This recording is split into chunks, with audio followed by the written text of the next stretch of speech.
नमस्कार दोस्तों, आप सभी लोगों का स्वागत है हमारे अपने चैनल किम डॉक्टर एबी में। ठीक है, मैं हूं आलोक सर। और आज जो टॉपिक मैं आपको पढ़ाने वाला हूं दोस्तों वो है पीएच। ठीक है, पीएच। और हम देखेंगे एक्चुअल में पीएच क्या होता है और पीएच स्केल क्या होता है। ठीक है, किसने इस स्केल के बारे में बताया उसके बारे में हम लोग मेनली डिस्कस करने वाले हैं। उसके बाद में कुछ एग्जाम्पल्स हम लोग देखेंगे कि डेली लाइफ में हमारे पास में हम जो भी सब्सटेंस यूज़ करते हैं ना, खाने पीने में जो भी सब्सटेंस यूज़ करते हैं, क्लियर है, जो अपने से रिलेटेड है, जो अपने से कनेक्टेड है, तो उन सब्सटेंस का पीएच कितना होता है, क्लियर है ना। ये भी जो चीज़ें हैं, मतलब पीएच के बारे में हम एक समझो कि डिटेल स्टडी आज करने वाले हैं। आई बस समझो, तो बने रहिए आखिरी तक के। और एक बात मैं हमेशा आपको ये कहता हूँ कि प्रीवियस जो मैंने वीडियोस बनाए हैं एसिड, ठीक है, अभी तो हमारा फिलहाल जो एसिड वाला पार्ट चल रहा है ना। ठीक है, एसिड वाला पार्ट, सॉरी एसिड वाला खत्म हो गया हमारा, अभी हमारा बेस वाला पार्ट चल रहा है, क्लियर है कि बात। सो बेस वाला पार्ट चल रहा है, उसके बाद हम लोग सॉल्ट का पार्ट पढ़ेंगे। तो एसिड्स, बेसेस एंड सॉल्ट्स, इस तरीके से, क्लियर है कि बात। तो स्टेप बाय स्टेप ही आप लोग आगे बढ़िए। पहले एसिड्स के बारे में अच्छे से पढ़ लीजिए, जो भी, ठीक है, प्लेलिस्ट मैंने तैयार कर दिया है। ठीक है, आप वन बाय वन जो है वीडियोस को अच्छे से देख सकते हैं। तो एक एक वीडियो अच्छे से देखिए, और वीडियो देखने के बाद अगर कुछ समस्या अगर आपको आती है, कुछ प्रॉब्लम्स अगर आते हैं, तो प्लीज़ आप कमेंट में डाल के मुझसे पूछ सकते हैं, क्लियर है इतनी बात। उसके बाद में सबसे पहले हम लोग आज जो डिस्कस करने वाले हैं वो है पीएच, और फिर हम देखेंगे पीएच स्केल, क्लियर है। सो फ्रेंड्स, सबसे पहले तो मैं आपको समझा दूं कि ये पीएच का मीनिंग होता क्या है, एग्जैक्टली पीएच का मीनिंग क्या होता है, मैं आपको पहले समझा देता हूँ। ठीक है, पीएच का एग्जैक्ट मीनिंग क्या होता है। पी का मतलब होता है, फ्रेंड, देखिए हर एक पॉइंट को समझना अच्छे से मैं आपको बता दे रहा हूँ, बहुत ज़रूरी है। ठीक है, even IIT point of view आपको एक एक पॉइंट अच्छे से आना चाहिए, क्लियर है ना, एकदम कंसेप्ट क्लियर रहना चाहिए। So what do you mean by P, what do you mean by P. P का मतलब होता है फ्रेंड्स पोटेंज। क्या होता है मीनिंग, पोटेंज। पोटेंज इसी को हम लोग एक्चुअली ये कहते हैं ना हम लोग, लैटिन वर्ड, ठीक है ना। सो पोटेंज, तो इसका एक्चुअल जो मीनिंग होता है वो होता है पोटेंशियल। पोटेंशियल, और आप इसको बोल सकते हो पोटेंशियल, उसी को हम लोग एक सिंपल वर्ड यूज कर सकते हैं उसके लिए, that is power. Either you can use potential और पावर। किसका power, of hydrogen ions, clear है। एच है ना, एच की बात कर रहे हैं हम लोग। सो इन शॉर्ट हम लोग पी एच लिखते हैं, ठीक है। सो मेनली हम लोग किसका पावर चेक करते हैं, पावर चेक करते हैं हम लोग हाइड्रोजन आयंस का, क्लियर है ना। इसको हम लोग आसानी से समझेंगे। Potential, potential is nothing but the power, power किसका पावर, हाइड्रोजन आयंस का पावर, क्लियर इतनी बात। इसका मतलब ये है कि जो भी हम लोग पीएच के बारे में बात करेंगे, क्लियर है, पीएच के बारे में बात करेंगे तो हम किसके बेसिस पे बात करेंगे, पीएच के बारे में जब भी हम बात करेंगे तो हम बात करेंगे एच प्लस आयन के बारे में बात करेंगे। आई बात समझा, एच प्लस आयन से हम लोग कंपेरिजन करके बताएंगे कि किसका पीएच कितना होगा, ठीक है ना। उसमें हम लोग कुछ चीजें डिस्कस करेंगे कि जैसे इसके पहले मैंने आपको strong acid, weak acid, strong base, weak base के बारे में बताया, तो वो भी जो टर्म्स है आज की क्लास में यहाँ पर आने वाली है।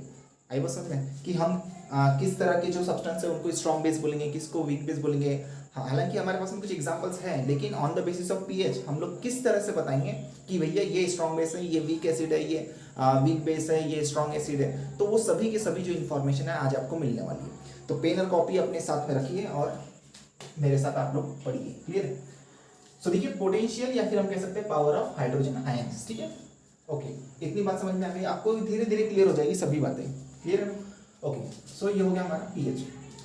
अब भैया जो हम लोग अभी बात करने वाले हैं पीएच स्केल, पीएच स्केल के बारे में, ठीक है ना। पीएच स्केल के बारे में मतलब एक अपने पास स्केल है, जैसे कि अपने पास स्केल रहती है ना, है ना, 1 सेंटीमीटर, 2 सेंटीमीटर, 3 सेंटीमीटर, है।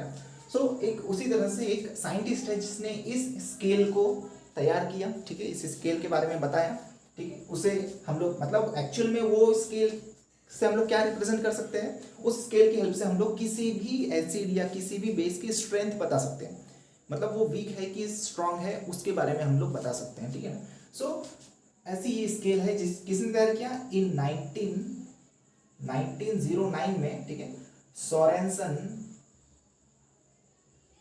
ठीक है, स्पेलिंग थोड़ा देख लेना आप लोग। सोरेनसन नाम के जो साइंटिस्ट हैं, ठीक है, सोरेनसन नाम के जो साइंटिस्ट हैं, इन्होंने इस पीएच स्केल को क्या किया, तैयार किया, ठीक है। ही डिवाइज्ड दिस स्केल, ठीक है, known as a pH scale. And ये पीएच स्केल का काम क्या होता है उसको हम लोग समझ लेते हैं। ये पीएच स्केल क्या करता है, इट रिप्रेजेंट्स, क्या रिप्रेजेंट करता है ये, स्ट्रेंथ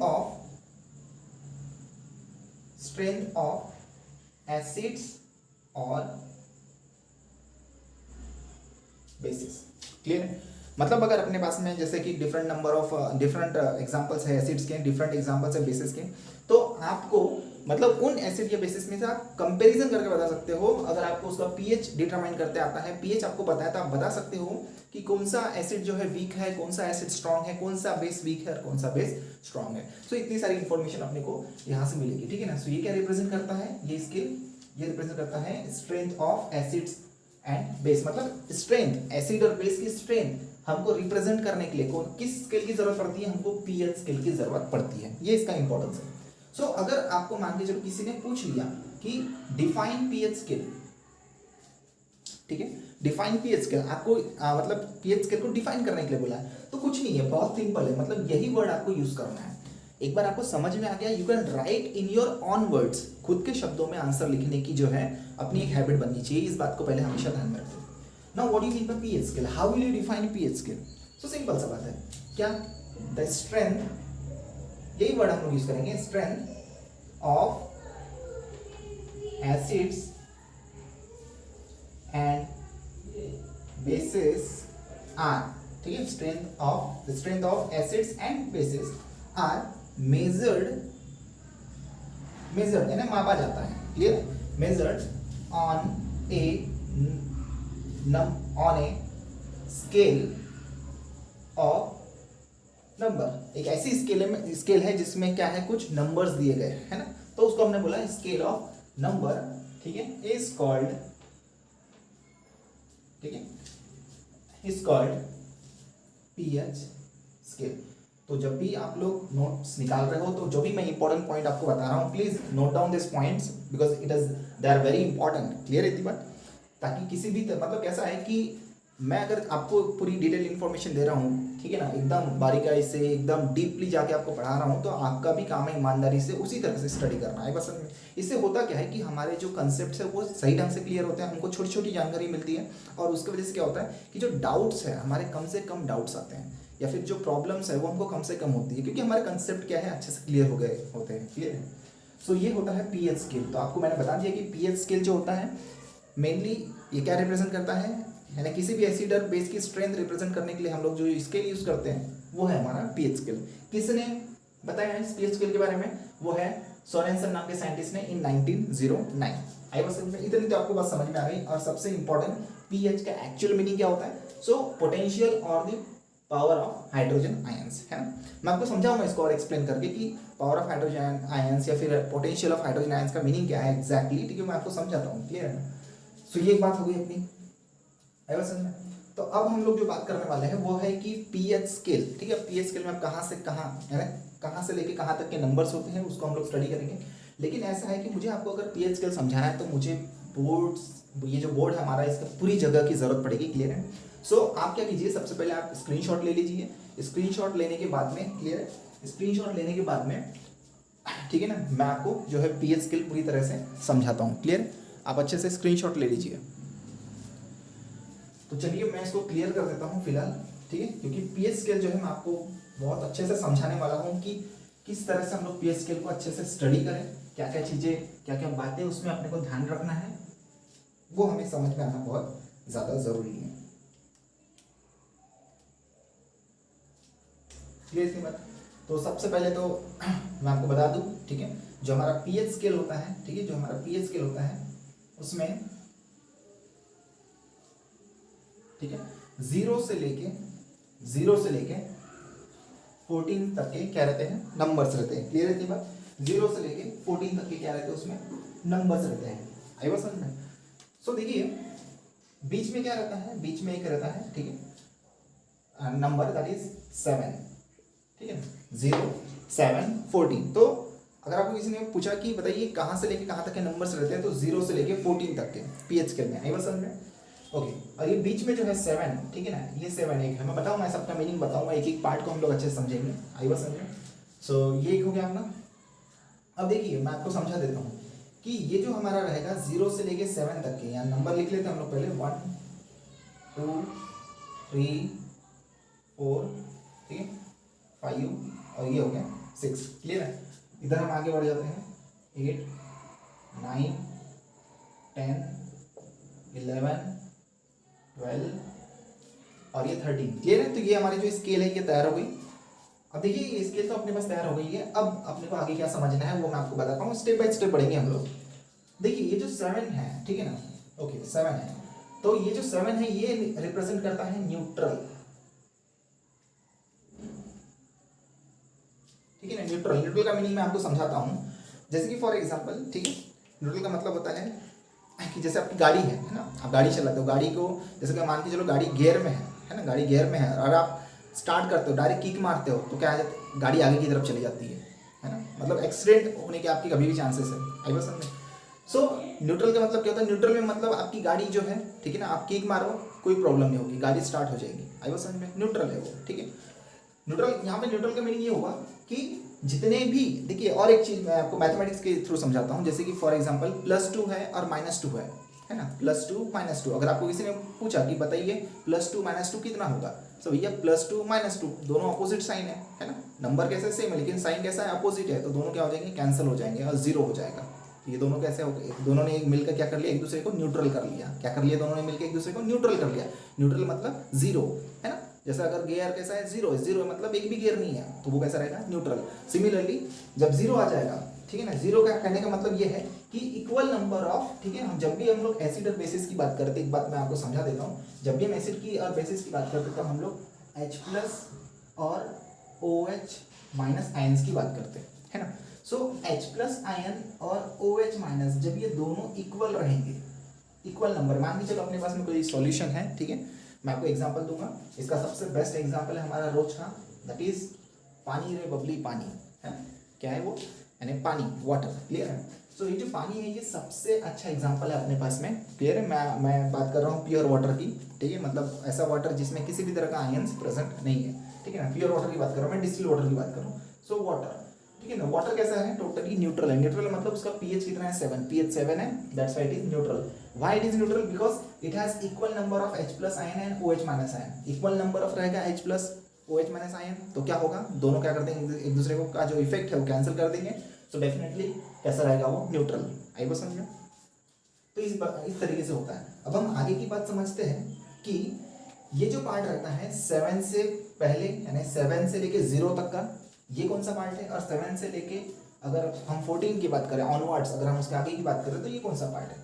देखिए ये जो पार्ट है, ठीक है, ये वाला पार्ट जो है 0 से लेके 7 वाला, क्लियर है, ये जो पार्ट है ये है एसिड का पार्ट है, ठीक है। मैं आपको धीरे धीरे समझाता हूँ एक एक चीज़ को, ठीक है। ये जो पार्ट है यहाँ ऐसा ऊपर बता देता हूँ मैं आपको, ठीक है ना, ये 7 तक की मैं बात कर रहा हूँ, ठीक है, 0 से लेके 7 तक की, ये जो है ये एसिडिक,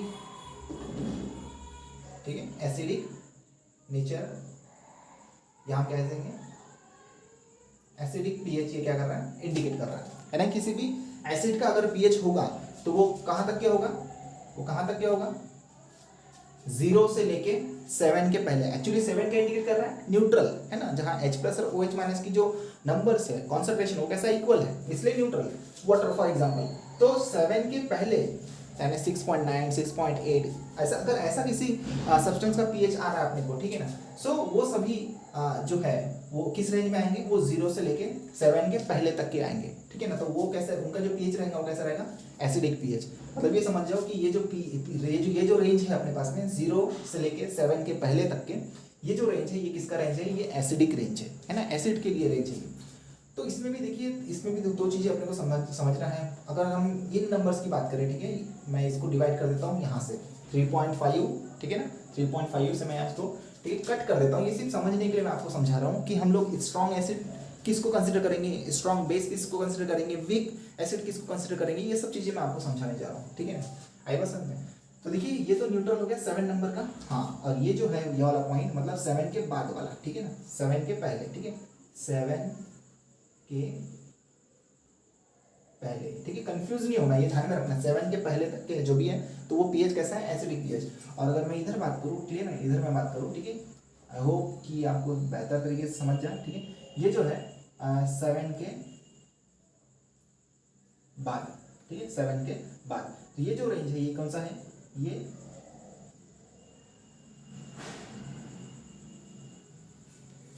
बेस के लिए जो pH होगा वो इस रेंज में रहेगा, यानी 7 के बाद अप टू 14, ठीक है। तो ये बेस जो है उसके लिए है ये रेंज, क्लियर है इसी बात।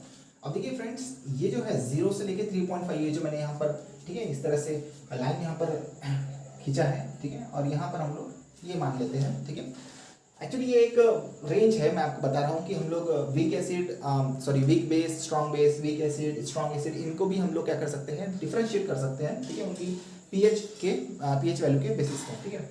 सो देखिए 0 से लेके 3 या 3.5 तक की अगर हम बात करें तो ये जो रेंज है, ये फ्रेंड्स ये है स्ट्रॉन्ग एसिड्स का, मतलब जितने भी स्ट्रॉन्ग एसिड्स हैं तो उनका जो किस रेंज को हम लोग strong acids as a consider करेंगे, तो 0 से लेके 3.5 तक के जो है जो भी सब्सटेंस का पीएच रहेगा हम उसको स्ट्रॉन्ग एसिड मानेंगे। आई बात समझ में?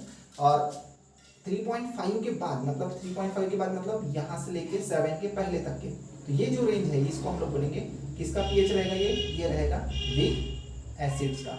इसका रहेगा ये वीक एसिड का। देखिए ये जो टॉपिक है बहुत ज़्यादा इंपॉर्टेंट है, इसलिए मैं आपको ठीक है ज़्यादा स्पीड से नहीं पढ़ा रहा हूँ, मैं आपको एक एक चीज़ें समझा के पढ़ा रहा हूँ, because it is very important. Clear इतनी बात?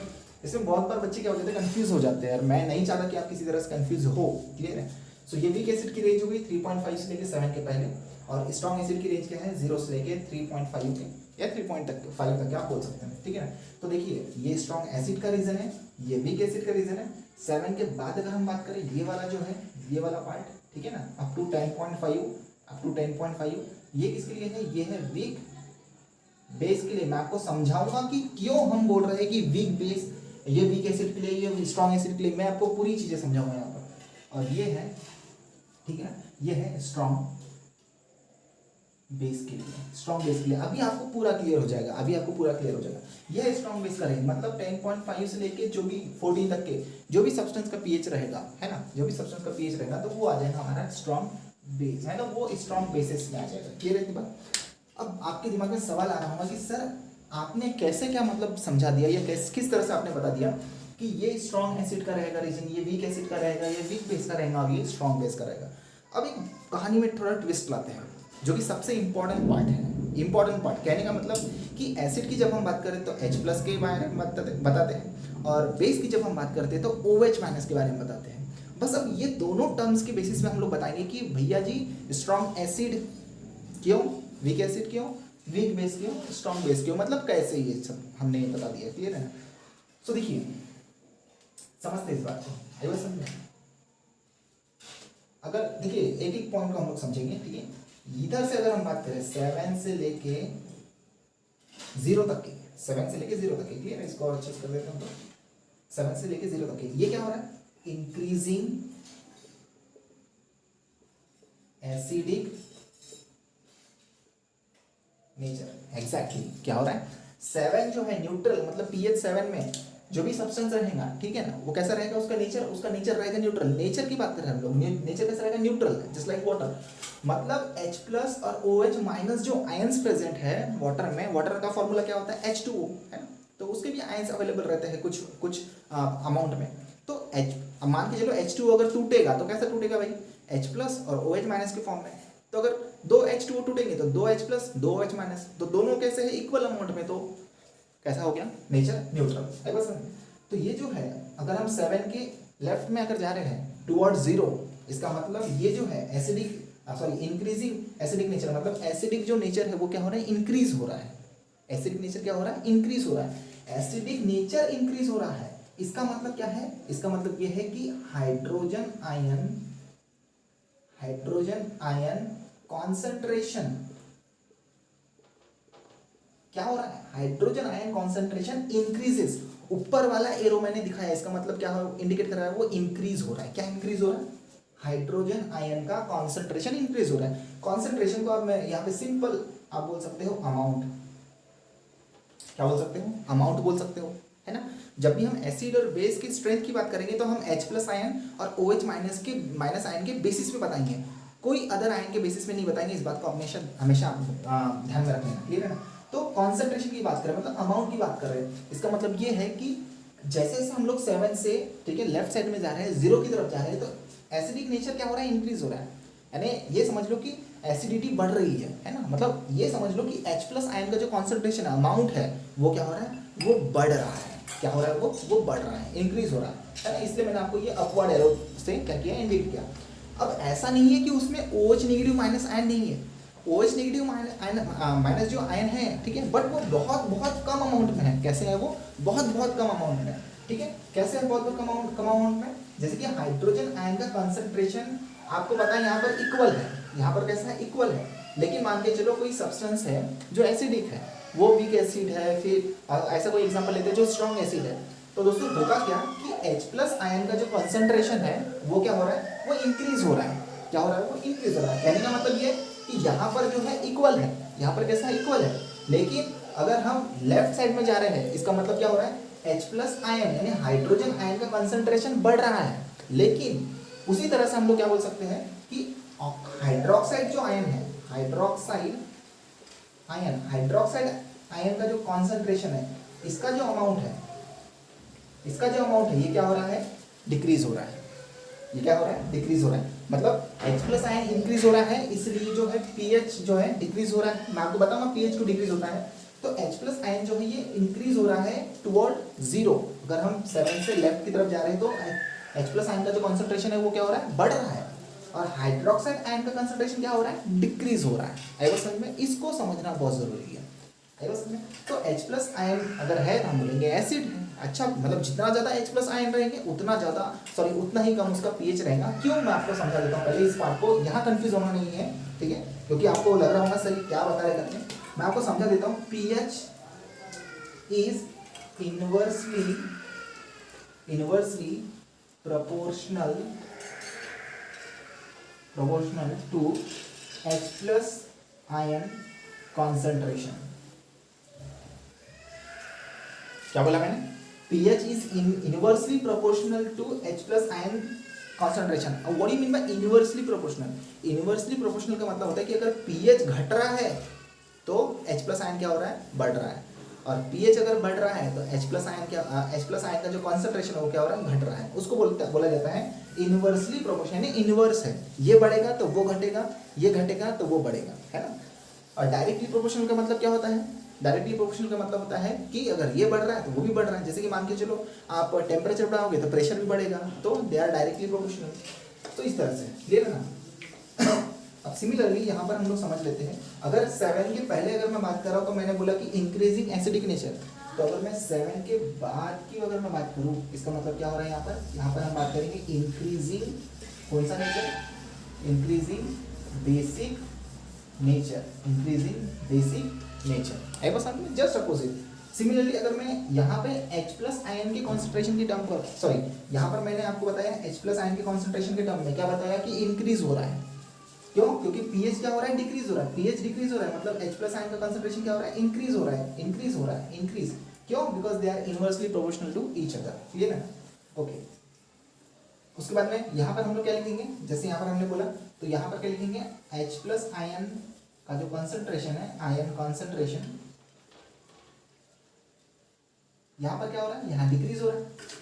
जैसे हमने यहाँ पर बोला कि हाइड्रोक्साइड आयन का कंसंट्रेशन क्या हो रहा है? डिक्रीज हो रहा है। इसका मतलब बेस की तरफ हम बढ़ेंगे तो किसका कंसंट्रेशन बढ़ेगा?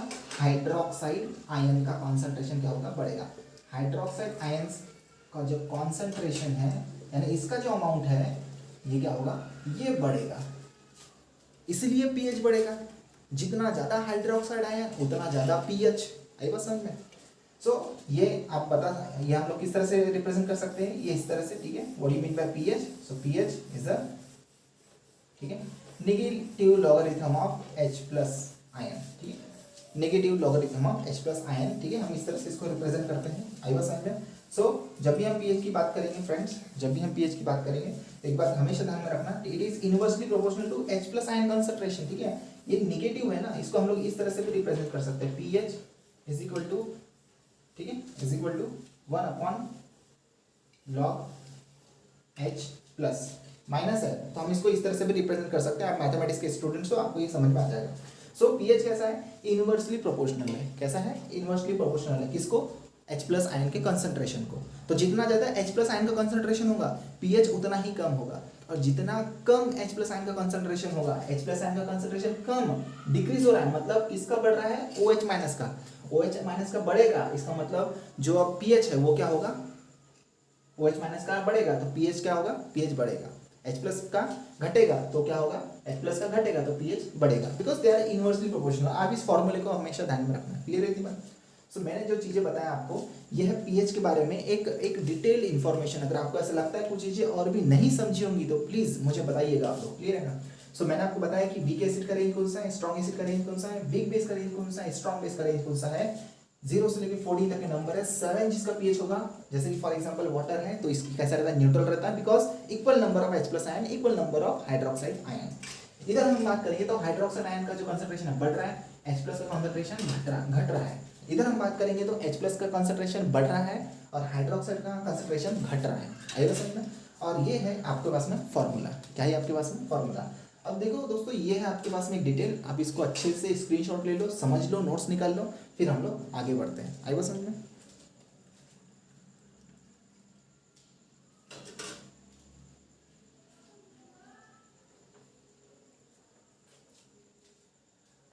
चलो ठीक है, आई होप कि आपको इतनी सारी चीज़ें समझ में आ गई होगी। क्लियर है ना? अब मैं आपके सामने कुछ एग्जांपल्स दे रहा हूँ। मैंने आपको बोला था कि मैं सबसे पहले आपको पीएच के बारे में बताऊंगा, फिर पीएच स्केल के बारे में बताऊंगा, उसके बाद में मैं आपको कुछ एग्जांपल्स दूंगा। ठीक है ना? कि जैसे कि फॉर एग्जांपल हम लोग HCl की बात कर रहे हैं या फिर हम लोग नींबू पानी की बात कर रहे हैं, तो इनका पीएच किस रेंज में पाया जाता है वो मैं आपको बताऊँगा। ठीक है? सो इसको मैं क्लियर कर देता हूँ। ठीक है ना?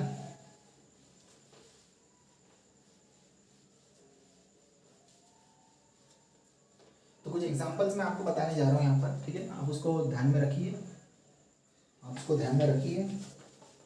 एग्जांपल्स है अपने पास में। कॉन्सनट्रेटेड हाइड्रोक्लोरिक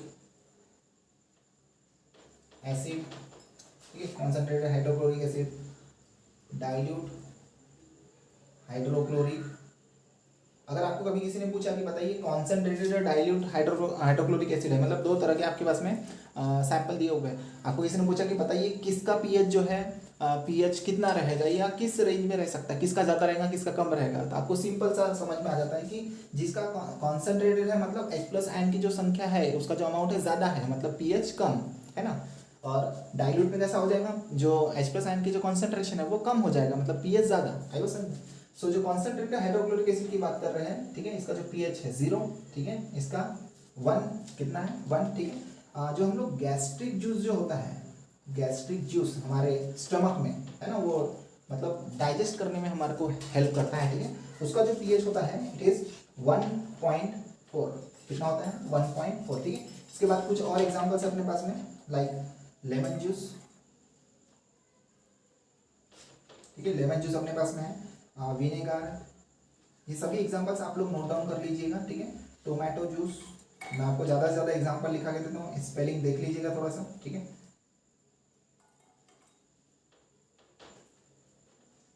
ठीक है, टोमेटो जूस। उसके बाद में कॉफ़ी,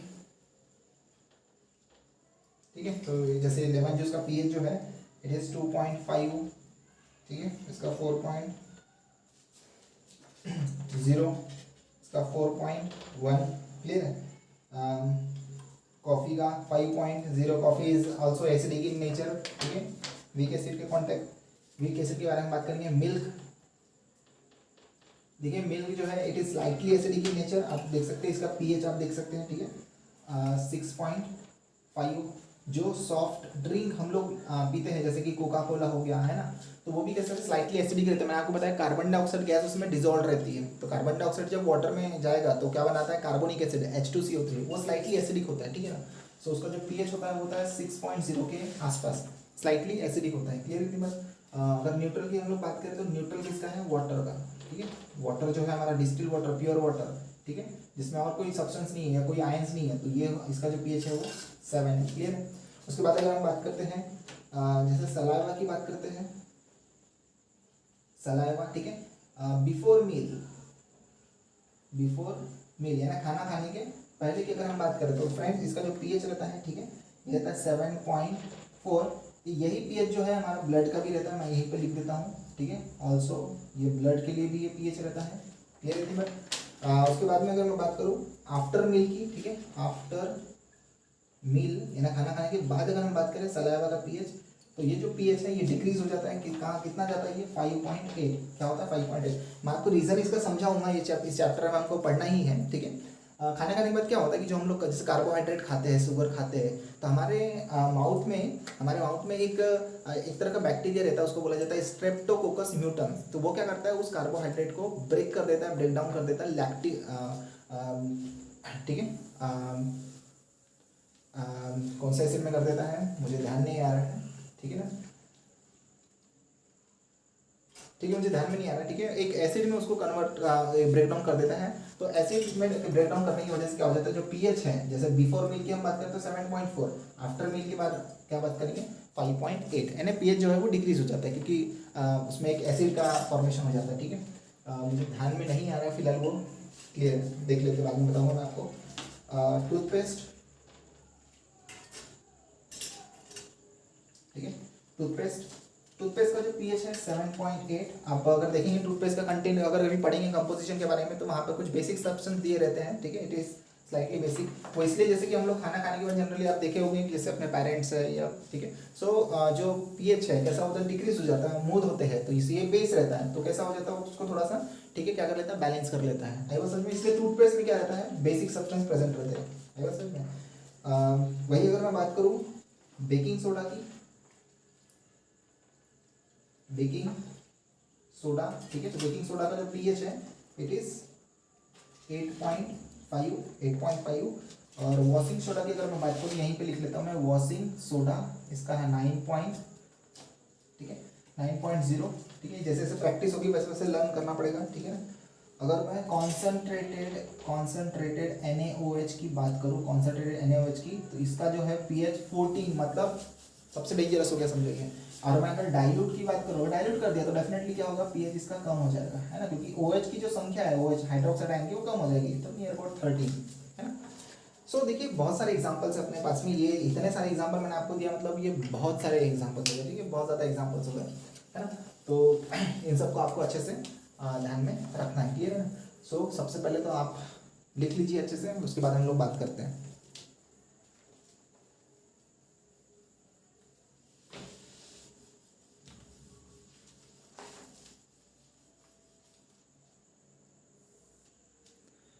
ओके, तो ठीक है, जो मैं आपको बता रहा था, ठीक है, अभी क्लियर कर लेते हैं उसको।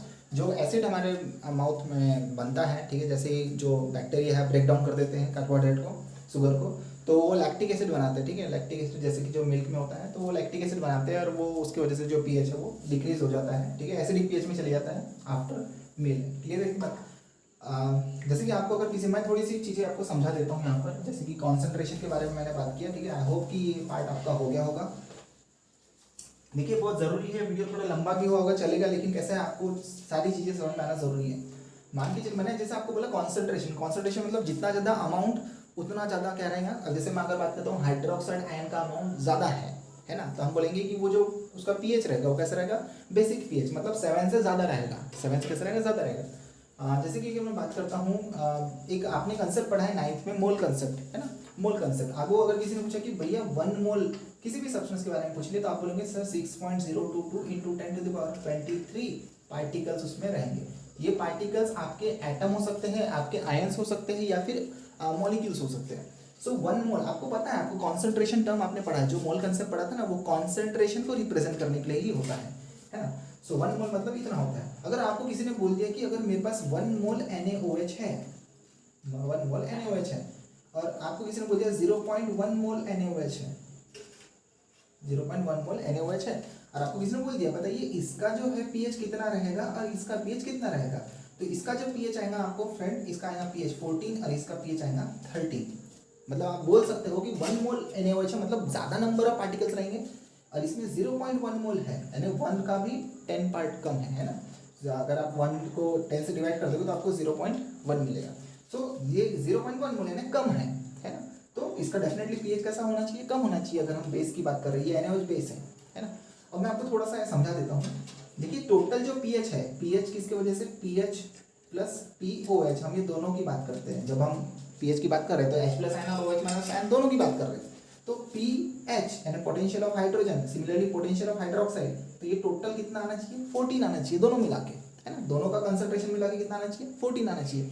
तो अगर मान के चलो आपको किसी ने बोला कि NaOH 1 मोल NaOH की अगर किसी ने बात किया और बोला कि इसका pH कितना होगा, कैसे निकालोगे, 1 मोल बोला ना, तो देखिए अब आपको ये क्या करना है, P ऑफ 1 मोल ऑफ, अब बोला गया है NaOH, ठीक है, 1 मोल ऑफ NaOH बोला गया, उसका 14 आ रहा है ना।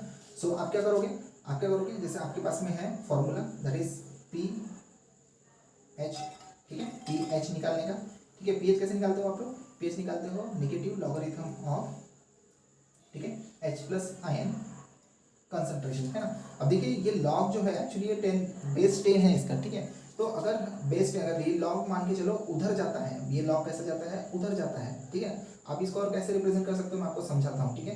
अब मैंने आपको बताया कि इसको आप ऐसे रिप्रेजेंट कर सकते हो, लॉग 10H प्लस इस तरह से रिप्रेजेंट कर सकते हो, ठीक है ना। सो आप इस तरह से रिप्रेजेंट कर सकते हो। तो इसको और किस तरह से लिख सकते हो, जैसे log 10 है ना, ये log 10 है। अब इसको जैसे कि आप लोगों को क्या करना है, ये आपका pH है, ये क्या है आपका pH है। इसको अगर आपको लिखना है तो आप कैसे लिख सकते हो, pH आपको कितना दिया हुआ है, सॉरी H प्लस आयन का कंसंट्रेशन कितना दिया हुआ है, ये दिया हुआ है। जैसे कि हम इसके बारे में बात करते हैं 1 की, तो इसका कंसंट्रेशन दिया हुआ है 1, है ना, 1 दिया हुआ है। तो log 1 का मतलब होता है फ्रेंड 0। log 1 की आप वैल्यू देख लेना कहीं पर भी, log 1 की वैल्यू जो होती है 0 होती है।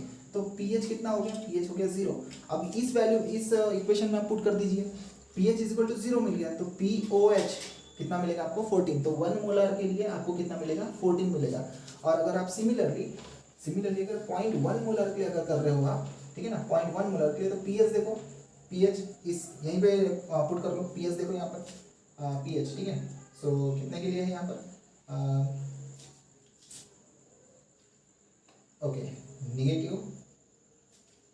ठीक है, pH नेगेटिव log 0.1, हमने अब 0.1 लिया, क्लियर है, 0.1 लिया। तो इसी को हम लोग कैसे रिप्रेजेंट कर सकते हैं, 0.1 लिया, इसको कैसे रिप्रेजेंट कर सकते हैं, तो इसको आप लोग इस तरह से रिप्रेजेंट कर सकते हो, pH इज इक्वल टू 0.1 है, 0.1 को कैसे रिप्रेजेंट कर सकते हो, 10 to the power -1, यानी कि log, ठीक है, 10, ठीक है, 10 to the power -1, और 10 to the power माइनस, ये माइनस है। अभी इसको क्या करोगे, 1 अपॉन, ठीक है, log 10, log कितना 10, और ये बेस भी इतना 10। तो फ्रेंड जब log 10 बेस 10 रहता है तो इसकी जो वैल्यू रहती है ये होती है 1, तो 1/1 यानी कि कितना आ जाएगा 1।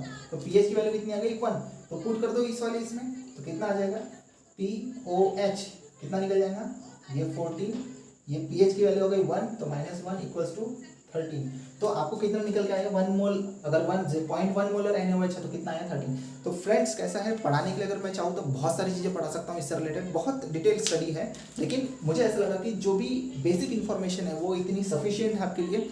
हालांकि ये तो कोई भी नहीं आपको बताता, ना ही इतनी सारी इन्फॉर्मेशन आपको कोई देगा, लेकिन मेरा ऐसा रहता है कि बच्चों को ज़्यादा से ज़्यादा समझ में आना चाहिए, ज़्यादा से ज़्यादा जो उनके कंसेप्ट क्लियर होना चाहिए, यही मेरा हमेशा एक रहता है, क्लियर है। तो आप एक काम कीजिएगा, अच्छे से पढ़िएगा इसको, और एक बार अच्छे से वीडियो को देख लीजिएगा, आपके जो बहुत सारे कंसेप्ट है क्लियर हो जाएंगे।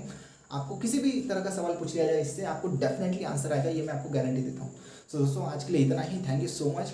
वीडियो पसंद आया तो लाइक कीजिए, ज़्यादा से ज़्यादा शेयर कीजिए अपने दोस्तों को, ठीक है। और अगर आप नए हो हमारे चैनल में तो प्लीज़ दोस्तों सब्सक्राइब कीजिए।